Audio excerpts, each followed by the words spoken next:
rats!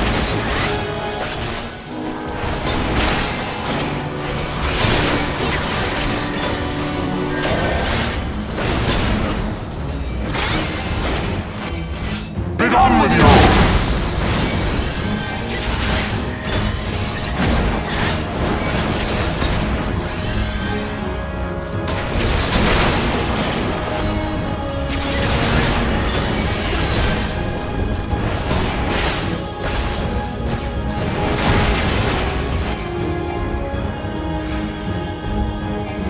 Sickness must be purged!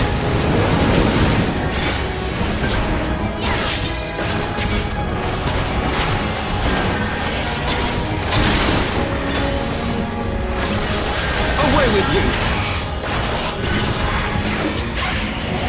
Begone with you!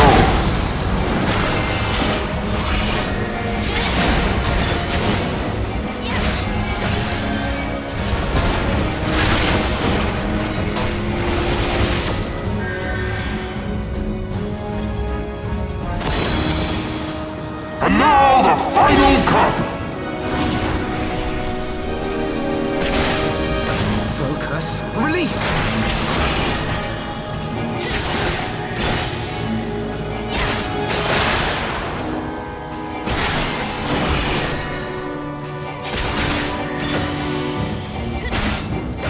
Focus. Release!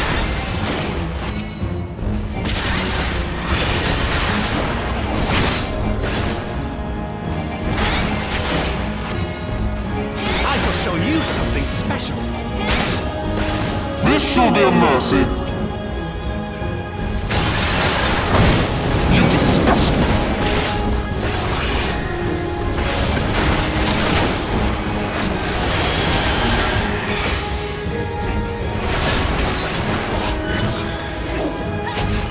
Sickness must be purged!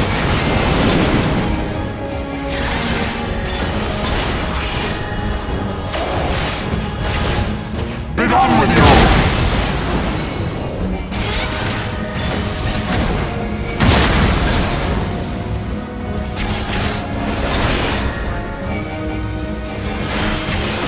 Sickness must be purged!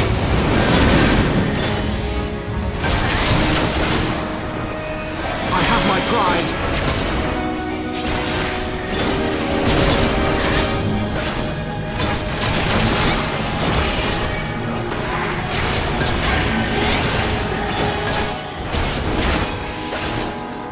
Sickness must be purged!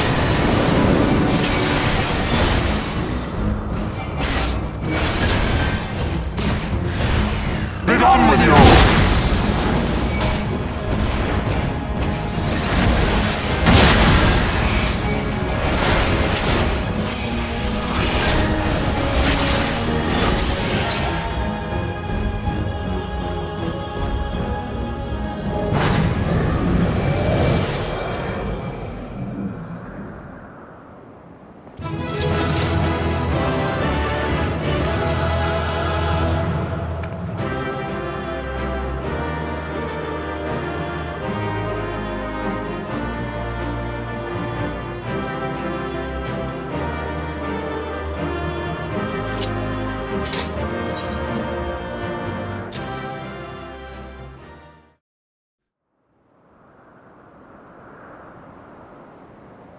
Our power!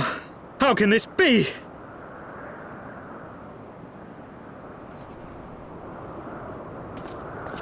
Fall back!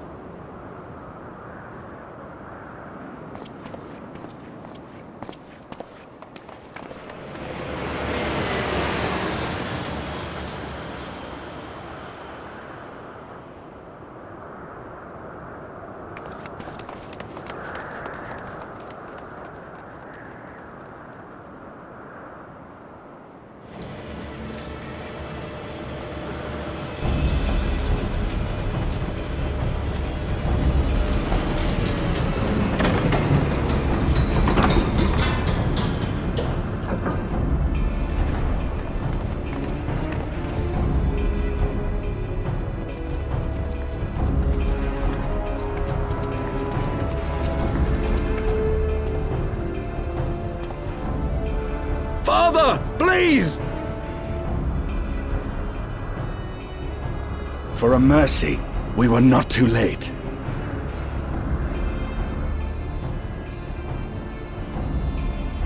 Why must you do this, Father? Nidhogg is fallen. There is no need for further deception. Now is the time to renounce the lies which led us down this path. To start anew!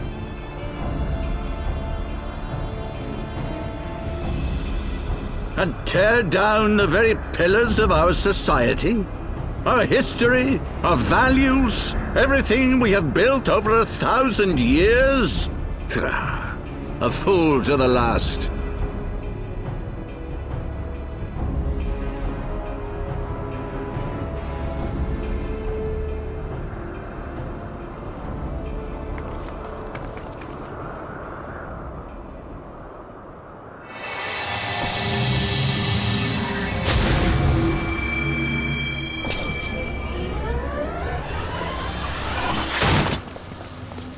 Look out!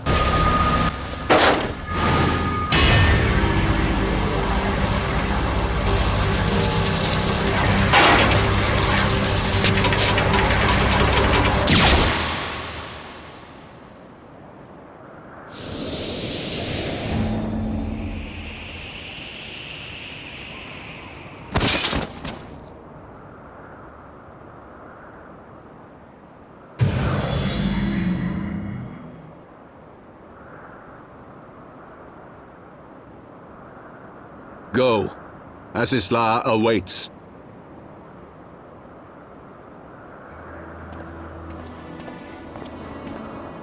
Lord Orchefort!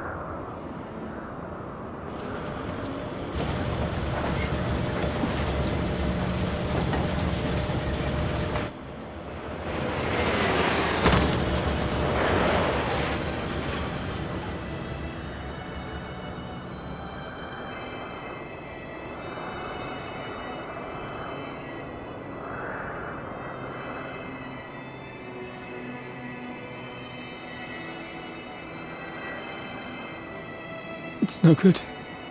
The wound is too deep. It refuses to mend.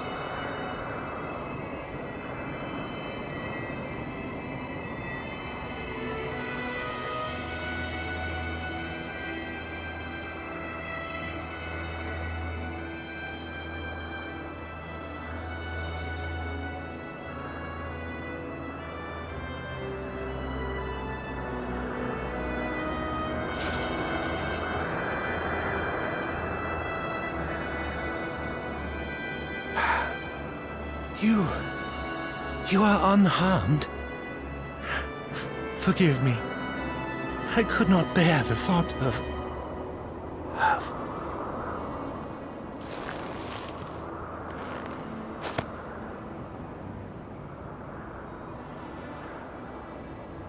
Oh, do not look at me so. A smile better suits a hero.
Don't. Please. A knight lives to serve, to protect, to sacrifice. There is no greater calling.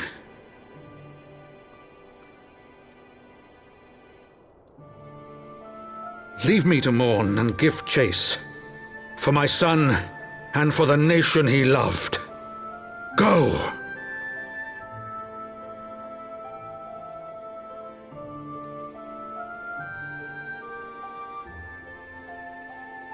His sacrifice shall not be forgotten. My son.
My friends, I am in your debt. Think nothing of it. Your wounds are healing well, I trust. Some wounds do not heal.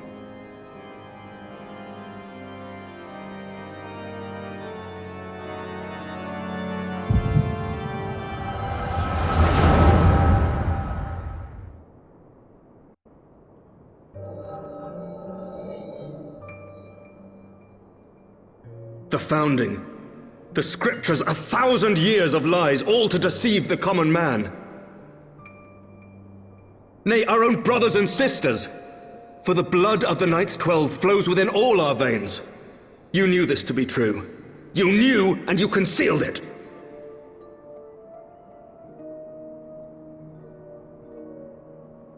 I should be interested to hear how you came by this knowledge.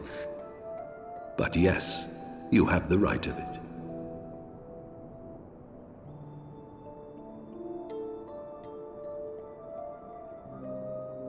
The architects of Ishgard, King Thordan and his knights 12, entrapped and butchered the great worm, Ratatoskr, that they might partake of her eyes and thereby transcend their mortal limits. Upon learning of their treachery, Nidhogg was consumed with a murderous and justified rage. I dare say you know what followed. The great worm slew the king and half of his knights. Aye, but Nidhogg was subdued, and his eyes plucked from their sockets by the knights that remained. Their one mistake was to show mercy, for from his brother Hreysvelgr did Nidhogg receive a new eye, thus rejuvenating his form and empowering him to embark upon an eternal quest for vengeance.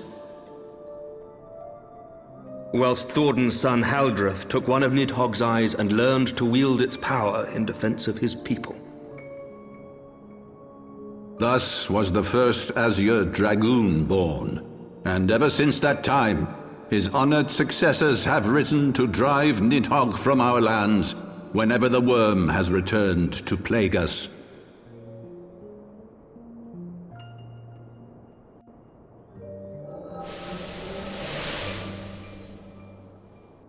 I ask you, my son, will you answer for my sins? Will your son and his son answer for me as well? What do you mean? If a man cannot atone for his sins in the course of his all-too-fleeting life, must his progeny then be held to account?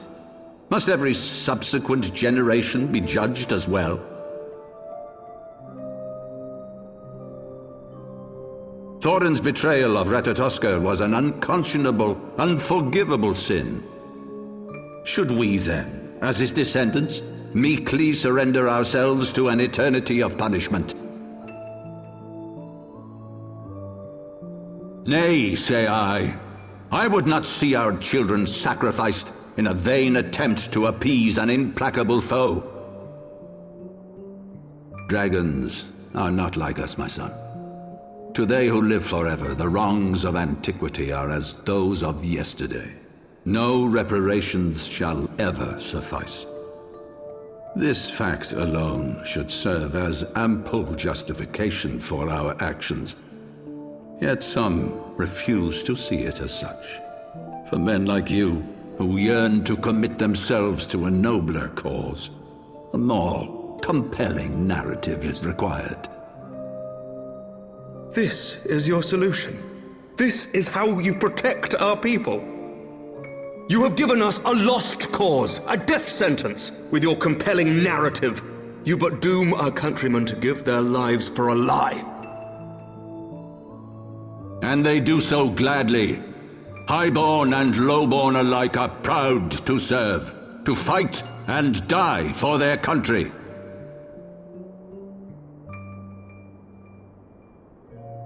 And what would you say to them? What would you tell the wives who have lost their husbands? The mothers who have lost their sons? That their loved ones died for naught?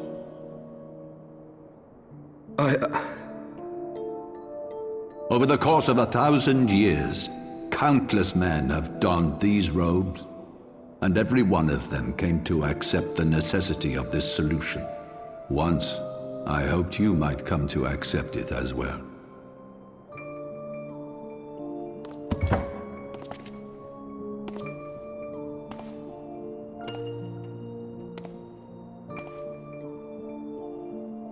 Do not despair, my son. Soon I shall free us from the sins of antiquity, and bring about the change you so fervently desire.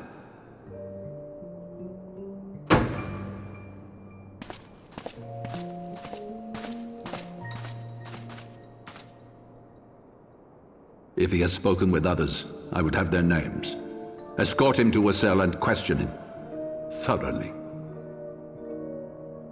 Your Eminence.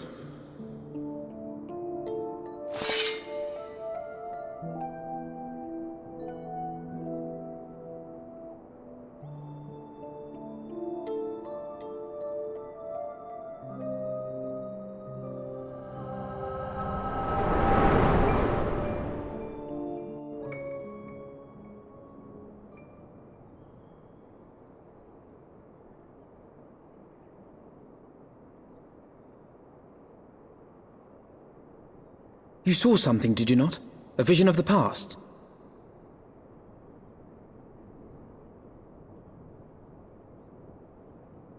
So this is the power of the echo. Would that it had shown you a finer moment from my past. 'Twas an exercise in futility, as you saw. Faced with the firmity of his conviction and his many ready rejoinders, my words deserted me. To be frank, I am embarrassed to recall it.